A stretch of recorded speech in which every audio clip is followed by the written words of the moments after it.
I think my interest in seeing what's around the next corner will never go away. Just as a human, myself included, one of the first questions I ask when I see something really cool online or a photo or on your phone is like, where was that? Some of my most viewed and most liked prints or images are from the air. And I think that's because it's a perspective that not everyone gets to have. And so that's something that drew me to aerial photography as well. Is I grew up on a peninsula, but until you get in the air, you don't really understand what that peninsula looks like. Tofino and the West Coast are known for having pretty brutal weather. It's dark, it's rainy, it's cold.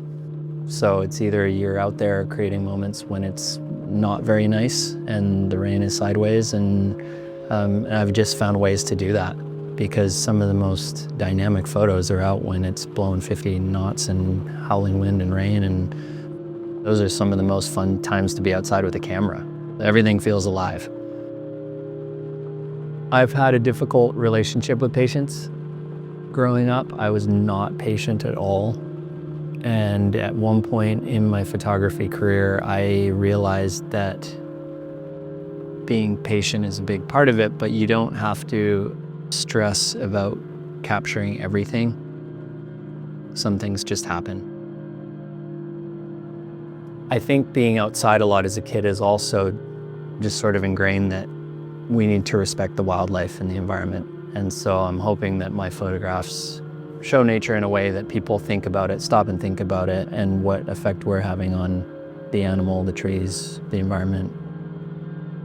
Another time out in the boat shooting wildlife, and we showed up at this little cove and there was a black bear on the beach and he's flipping over rocks and kind of doing his thing, and we just sat patiently. The engine was turned off.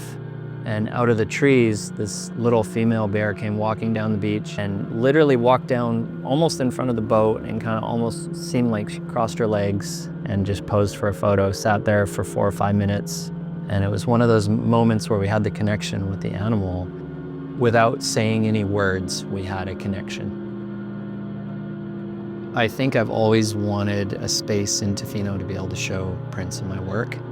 And 8, 9 years ago, I started talking about it more seriously, and I had a friend mention he thought it's a great idea. You have a ton of work that you're just sitting on. You take thousands of photos and they're not always being seen. I connected with my friend Alistair, who owned the local surf shop, and I asked if I could do a pop-up. And then with the help of my wife designing it, we're able to create a design where the gallery just became a part of the surf shop. The word is blessed, or whatever you want to call it, but I just feel very lucky to have found photography and a career that I'm excited about every day.